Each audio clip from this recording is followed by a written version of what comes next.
L'été s'en vient et c'est le moment là de penser à qu'est-ce que tu vas faire, mon jeune, cet été? Parce qu'on parle surtout d'emploi étudiant, hein, ceux qui cherchent un job un emploi surtout temporaire, saisonnier une pour fois par l'été. année.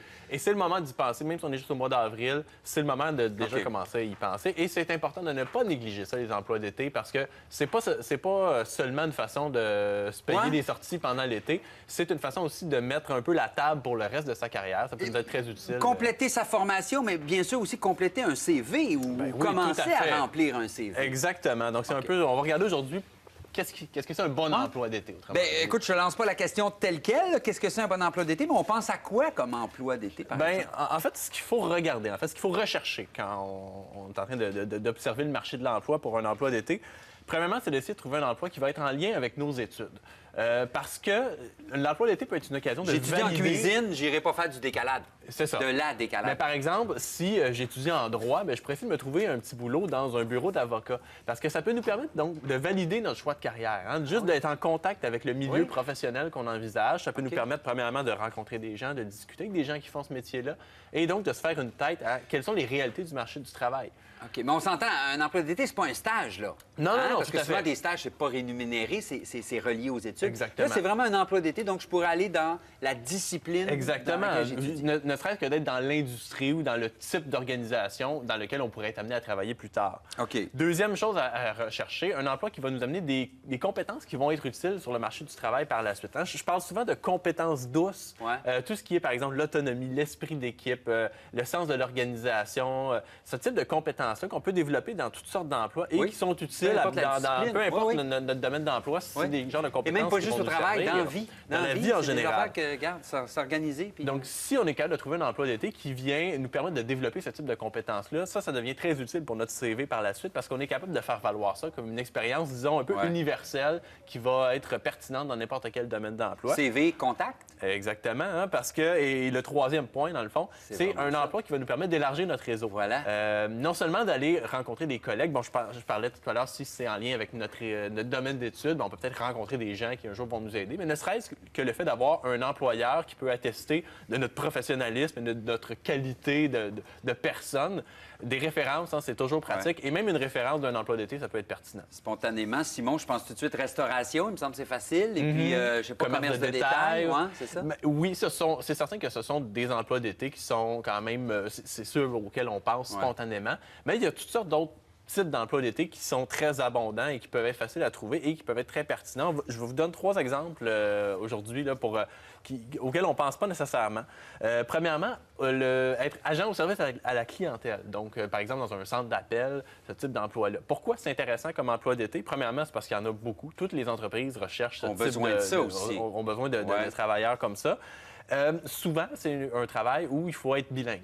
Donc, il faut à la fois être capable de servir en français ou en anglais. Ça, c'est intéressant parce que le bilinguisme, c'est une belle compétence à mettre sur notre CV par la suite. Et c'est mettre en pratique aussi. Exactement. Si on a une expérience de travail qui atteste qu'on est capable de travailler dans les 2 langues, ça devient très intéressant.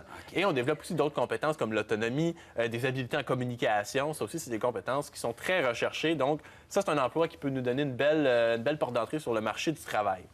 Deuxième type d'emploi qui peut être intéressant, tout ce qui concerne les tâches comme de commis de bureau. Il y a beaucoup d'entreprises qui vont rechercher pendant l'été des étudiants pour faire des tâches, non seulement peut-être pour remplacer pendant les vacances, mais pour faire des tâches comme Il y a un roulement durant les vacances. On passe à juillet-août, les gens prennent... Et souvent, les entreprises vont chercher des jeunes pour faire, par exemple, de l'entrée de données, du classement, ce type de tâches administratives, de la recherche.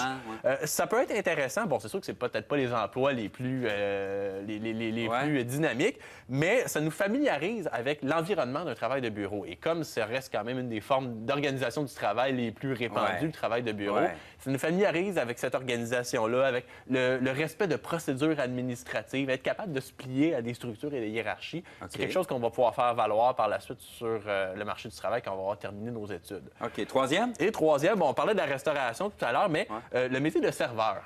C'est toujours très intéressant parce que, non seulement parce que dans la saison touristique, souvent, il y a plus de demandes, le volume est plus grand. Donc, les restaurateurs vont rechercher des jeunes pour ce type de carrière-là.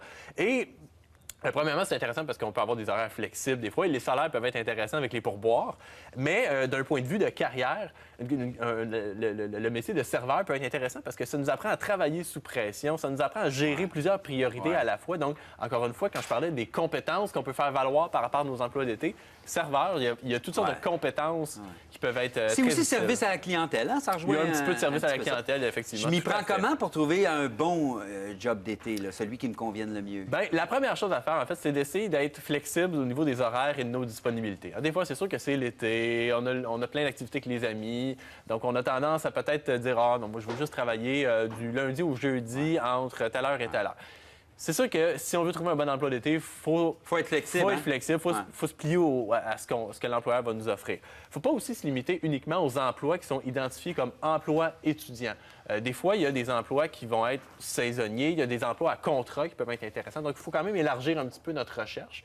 Et dernier point très important, optimiser son CV, même si on n'a pas grand-chose à mettre dedans. Essayer d'aller regarder par rapport à nos expériences comme le bénévolat, des loisirs, des activités parascolaires. Oui. Qu'est-ce qui démontre notre entre-gens, notre esprit d'équipe, notre sérieux. C'est des petites qualités comme ça qui vont aider l'employeur à je pense à ça, tu sais, même serveur. J'ai jamais été serveur, mais je connais le quartier, je connais le coin. C'est-à-dire que s'il y a des touristes ou des gens qui viennent, je vais pouvoir même leur dire « Hey, après le repas, vous devez aller à telle place. » Tu deviens comme un agent touristique incroyable. Donc, dans un CV où on n'a pas beaucoup d'expérience, c'est le genre de truc qu'on doit mettre en valeur. On peut aller sur Jobboom pour nous aider à trouver les affaires? Tout à fait. Donc, Jobboom, mais aussi Emploi Québec, où là, on va avoir tous les emplois, par exemple, où il y a des subventions impliquées. On va retrouver ça beaucoup sur Emploi Québec. Merci, Simon. Merci, Marc-André. Soigne ton rhume. Oui, essayez.